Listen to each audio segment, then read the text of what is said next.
Hi, my name's Erin. I'm the Senior Media Exec at SBC. Today I'm speaking with David Flynn, the CEO of Glitnor Group. So David was recently speaking on our US What's Next panel at Casino Beats Malta. So we wanted to do a little bit of follow-up and see how he is. So David, how are you? Well, thank you. And thanks very much again for having me on the panel. It was a great event, and we had some really interesting discussions actually. We're not always in agreement, but hopefully I can give you a few opinions for myself today during our chat. So the first question I have for you, so we've seen the US market open up kind of even further at the minute. There's so many states that are kind of welcoming sports betting and iGaming. How important is this jurisdiction for Glitnor Group? Yeah, so we're already in the US. Through our acquisition of Cafe Rocks and investment in Time to Play, we were available with those particular brands in the US across 12 states already. We're going through licensing for about another 4 or 5, but suffice to say, we'll get across all of the jurisdictions in time. In the news today, we also just announced the launch of usbetting.org. So, we operate uscasinos.com and then Time to Play, which are very much focused towards the US. And now we've launched US betting in order to focus on the sports betting market within the US. Since, that is going at a much faster pace in terms of regulation than iGaming, but yet still in those states where iGaming and sports are licensable, maybe 80% of the revenue is coming from iGaming. But in terms of the importance for ourselves, very much so. The US market is going to be one of the largest markets in the world, if not the largest market in the world in the not too distant future. If you're not in the US, then sooner or later you're going to be also RAM. We want to make sure that we're there and that we're there in a big way. But it's about making sure that we use the right strategic products to enter the market. So that we actually make money out of the market, unlike a number of companies I could mention in the US at the moment. So you're going to mention Time to Play there and US betting as well. US betting was. So what are your plans for these brands and kind of how are these going to help establish your presence within the affiliation and sports betting space within the US? Mm-hmm. So in terms of iGaming, Time to Play is a destination brand. If you imagine when you were, looking for where you should book a hotel in the olden days, you used to search through Google for all the different hotels. Now you just go straight to booking.com. So Time to Play is our iGaming booking.com, if you will. And so very much focused on that for the US market. And also it is expanding as well across other markets, Latin America and Central Europe, but the US is a focus for it. Similarly, US casinos, again, that's a secondary brand that we're pushing forward. We have a good number of FTDs already that we're delivering to a number of operators in the US. So that brand is gaining strength as well. And then US betting, as I mentioned, we literally launched it today. That is obviously very much focused on the US sports arena. And collectively, the affiliation part of our business has already got agreements with most, if not all, of the licensed entities in the US, the licensed operators in the US, in order to deliver FTDs, so first-time depositing players, through to those particular partners that we have over there. So, and kind of we were discussing before this call, but you guys are based out in Europe. So I know you kind of office out in Malta. We're seeing a lot of European companies that kind of enter the US and North American market. So in your opinion, can they kind of copy and paste their offering that they're using in Europe to the US? Or do they need to kind of start completely blank and kind of fine tune what it is they're offering to localize it? It depends on which part of the business we're talking about. If we look at if we look at the US market, it is a totally different market. The US population are different, not only in terms of the country, but also in terms of state by state. So you really need to treat each state as a separate country. And I think that's maybe one thing that a lot of operators and even providers are not thinking about when entering into that particular market. So it is certainly not a copy and paste.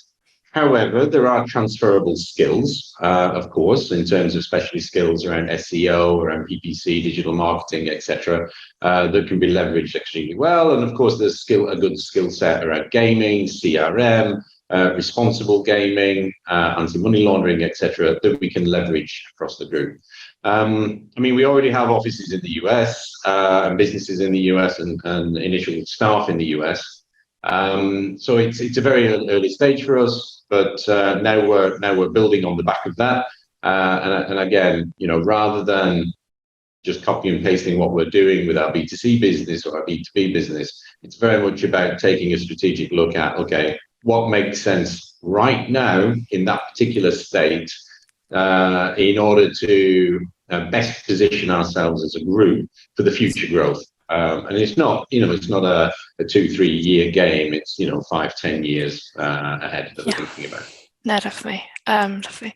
So kind of within those kind of 5-10 years and kind of maybe even slightly more immediately as well, have you got any predictions for what states might go live next, or what states are kind of high on your agenda over the next couple of years?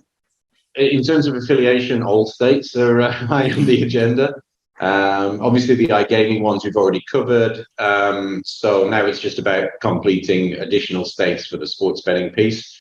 In terms of additional states that are going to take on licensing, I think this year's over in terms of iGaming. I don't think there'll be anything else that will be any other state that will regulate iGaming. I'm looking at Indiana maybe for next year, which could be interesting.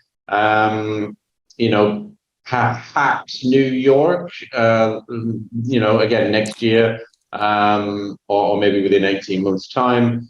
But whether or not it will be a worthwhile legislation or not, I think There's questions to be it had could be there. a good question. And then of course there's a lot of discussion at the moment around California.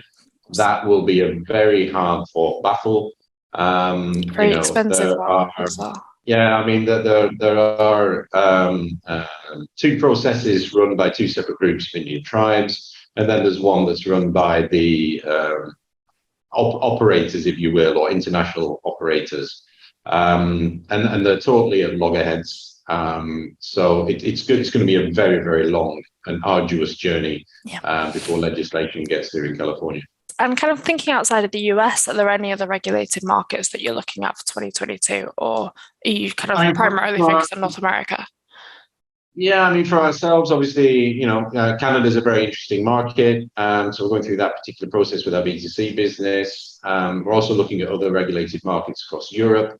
And then with our B2B business, hot off the press. When's this going to be published? Hot off the press, we literally went live today in the Netherlands. Congratulations. With our first operator, fairplay.nl. Thank you very much. So really, really super happy about that for the team at Swint. And that's really, really exciting. Opens up another regulated market for our B2B business. And given the fact that we already have and distribute land-based content from the Netherlands in the Netherlands, it's a really, really important market for our B2B business.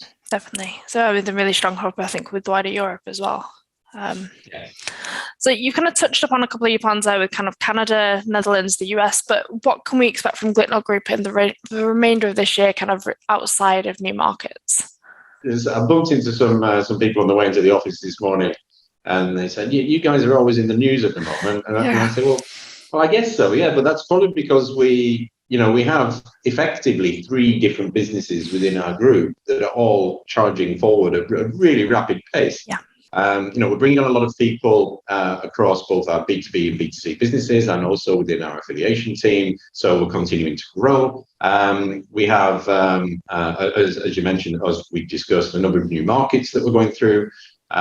We have a lot of agreements that we're signing within our B2B business, and also within our B2C, we're just about to launch a new brand as well. So we have a lot of exciting things going on, it's super exciting, super busy. Everybody's stoked and charged, and I think we'll probably deserve a well-earned rest at Christmas. I was going to say, do you ever get time to rest with all this? As you say, you guys are constantly in the news. There's always so much going on that it's amazing to see, but I can imagine you must be super busy. Yeah, I mean, everybody is busy, but of course, it's really important that we have a good work-life balance as Of well. course. One of the reasons that our HQ in Malta is a villa with a very nice garden and a swimming pool and so on. So, I'm looking forward to the barbecue on Friday afternoon, actually. So, you need to make sure that you have that work-life balance. Yeah. I always try and do some kind of exercise early hours of the morning. It's the time when nobody calls me because no one else is up. And so you need to do things like that because then it really charges you for the day and allows you then to maybe put a few thoughts thinking through whether you're Yeah. either doing laps in the pool or on the bike or running, whatever it might be.